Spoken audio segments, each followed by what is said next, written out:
Assalamualaikum warahmatullahi wabarakatuh. Perkenalkan, nama saya Hesti dengan NIM L0112121032 dari kelas Ekologi Populasi A.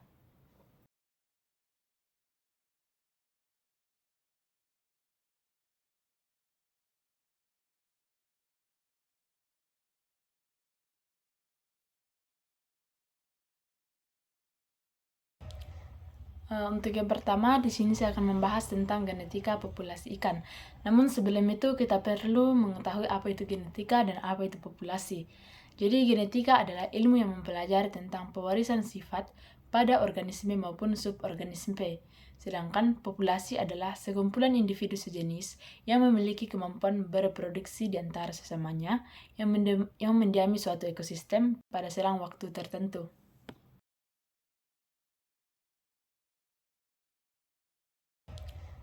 Untuk yang pertama, di sini saya akan membahas tentang genetika populasi ikan. Namun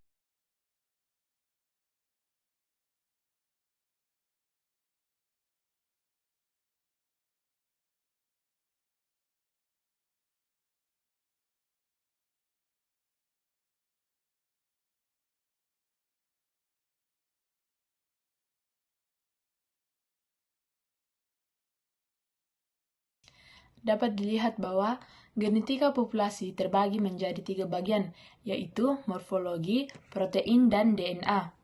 Struktur genetika populasi adalah kondisi intrinsik atau genetik suatu populasi. Pengungkapan struktur genetika dapat memberikan gambaran apakah kehidupan suatu populasi tersebut dalam keadaan aman ataupun terancam. Kemudian, populasi dengan struktur genetika yang tinggi akan membuat potensial evolusi yang baik terhadap faktor-faktor yang bersifat stokastik. Pada bagian morfologi, makhluk hidup yang memiliki suatu sifat yang dapat dibagi menjadi 2 kelompok, yaitu fenotip dan genotip. Fenotip adalah sifat-sifat suatu makhluk hidup yang dapat diamati, misalnya bentuk, ukuran sel, warna sirip, dan lain sebagainya. Sedangkan genotip merupakan komposisi genetik suatu makhluk hidup, di mana genotip pada dasarnya mempunyai sifat-sifat yang tetap selama kehidupan makhluk hidup dan relatif tidak ada perubahan oleh karena faktor lingkungan kecuali pada keadaan ekstrim. Sedangkan fenotip dapat berubah selama kehidupan makhluk hidup karena fenotip merupakan resultan dari sifat-sifat genetik atau genotip dan dari faktor-faktor lingkungan. Kemudian selanjutnya yaitu DNA. Pada tingkat DNA, dengan menggunakan marker molekul, mikrosatelit, struktur genetika suatu populasi dapat diungkap. Marker molekul mikrosatelit merupakan segmen langsung dari genom atau DNA, sehingga variasi genetik yang ditemukan mencerminkan variasi genetik yang sebenarnya. Kemudian selanjutnya yaitu protein. Secara genetik, tidak ada 2 individu dalam suatu spesies yang persis atau sama.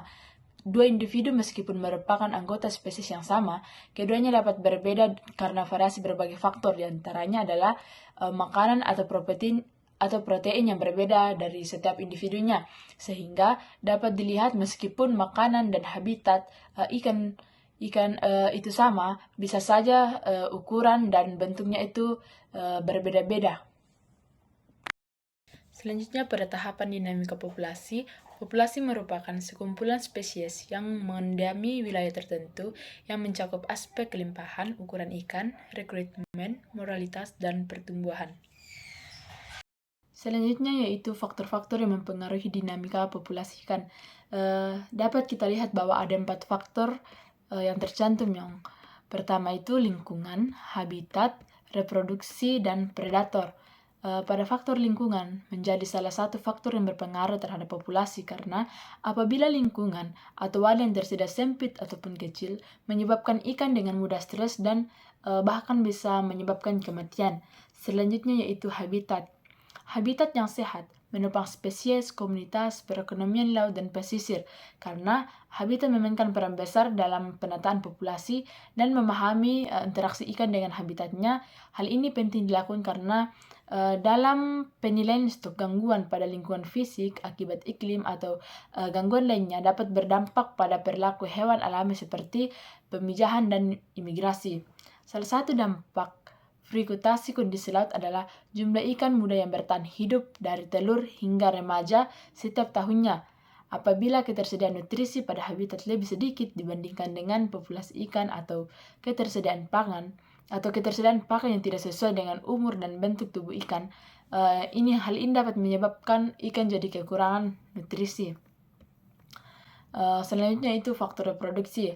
Ada 2 faktor yang menjadi pembicaraan di sini. Yang pertama faktor internal dan faktor eksternal.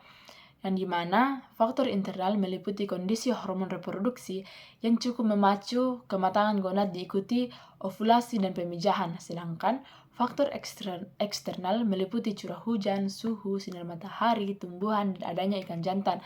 Kemudian faktor yang terakhir itu predator, di mana predator dapat mempengaruhi interaksi spesies. Selain hubungan predator-mangsa, juga dapat mempengaruhi dinamika populasi karena sumber daya dalam ekosistem laut terbatas. Hewan harus bersaing untuk mendapatkan makanan dan ruang yang cukup. Selanjutnya yaitu kematangan gonad. Kematangan gonad merupakan tahapan tertentu perkembangan gonad sebelum dan sesudah pemijahan yang dapat dilihat dari morfologi dan juga umur ikan. Selanjutnya metode penentuan kematangan gonad, di mana metode ini terbagi menjadi 2, yaitu metode L50 dan metode L100, di mana panjang 50% sampel telah matur dan 50% immature atau juvenile yang dilakukan untuk pengelolaan, sedangkan metode L100 digunakan untuk pengelolaan populasi ikan yang dilakukan untuk budidaya. Nah, dapat dilihat bahwa kategori praktik fishing terbagi atas grow overfishing, di mana stok yang ditangkap rata-rata ukurannya lebih kecil daripada ukuran yang seharusnya untuk berproduksi pada tingkat yang maksimum. Kemudian yaitu recruitment overfishing, yang dimana situasi populasi ikan dewasa ditangkap sedemikian rupa sehingga tidak mampu lagi untuk melakukan reproduksi untuk memperbaharui spesiesnya lagi. Selanjutnya yaitu economic overfishing. Hal ini terjadi jika rasio biaya atau harga terlalu besar atau jumlah input yang dibutuhkan lebih besar daripada jumlah input yang dibutuhkan untuk bereproduksi pada tingkat rantai ekonomi yang maksimum. Kemudian yang terakhir itu Malthusian overfishing terjadi manakala nelayan skala kecil yang biasanya miskin atau tidak memiliki alternatif pekerjaan memasuki industri perikanan, namun menghadapi hasil tangkap yang menurun. Kondisi ini memicu destruksi ekosistem secara keseluruhan. Nah, di sini saya akan memberikan contoh studi kasus kategori praktik overfishing ikan kakap merah. Nah, namun sebelum itu, secara umum kondisi overfishing dapat diterjemahkan sebagai kondisi di mana jumlah ikan yang ditangkap melebihi jumlah yang dibutuhkan untuk mempertahankan stok ikan dalam suatu daerah penangkapan tertentu. Umur dan pertumbuhan keadaan jumlah ikan dari tiap kelas dalam komposisi populasi yang ada dalam perairan pada suatu saat tertentu bergantung pada rekrutmen yang terjadi tiap tahun dan jumlah ikan yang hilang dari perairan itu. Hal ini disebabkan karena ikan diambil oleh manusia atau dieksploitasi atau karena ikan itu mati secara alami. Nah, fluktuasi besarnya jumlah ikan dari tiap kelompok umur yang membentuk populasi itu memberikan sejarah dari hidup ikan dari masing-masing kelompoknya. Dengan mengetahui umur ikan tersebut, komposisi jumlahnya yang ada dan berhasil hidup dapat diketahui dengan keberhasilan atau kegagalan reproduksi ikan pada tahun tertentu. Nah, secara intensif di perairan Indonesia, daerah penangkapan ikan saat ini mulai dari Laut Jawa hingga perairan sekitar Balikpapan, Bangka Belitung, dan Laut Cina Selatan.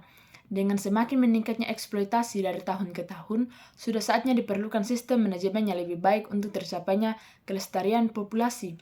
Dalam jangka pendek, sistem manajemen penangkapan ditujukan untuk menghindari terjadinya tangkap lebih terhadap stok ikan. Sedangkan dalam jangka panjang, sistem manajemen ditekankan terhadap perlindungan biodiversitas dari populasi ikan ini. Dalam penelitian ini, dipelajari struktur genetik dari populasi ikan kakap merah yang tersebar di Laut Jawa sebagai dasar penentuan unit stok yang nantinya dapat dipergunakan sebagai landasan manajemen stok. Selain itu, juga diduga hubungan filogeni dan filogeografik perubahan molekular di dalam genom atau mutasi, serta interaksi antara kondisi geografis dengan struktur genetik populasi tersebut.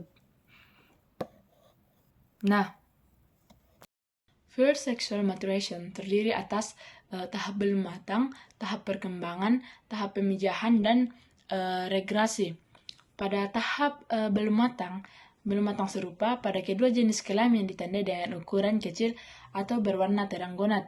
Kemudian pada tahap perkembangan memiliki ukuran yang lebih besar dari yang sebelumnya dan oleh fasilitasi makroskopik pembuluh darah atau oosit kecil.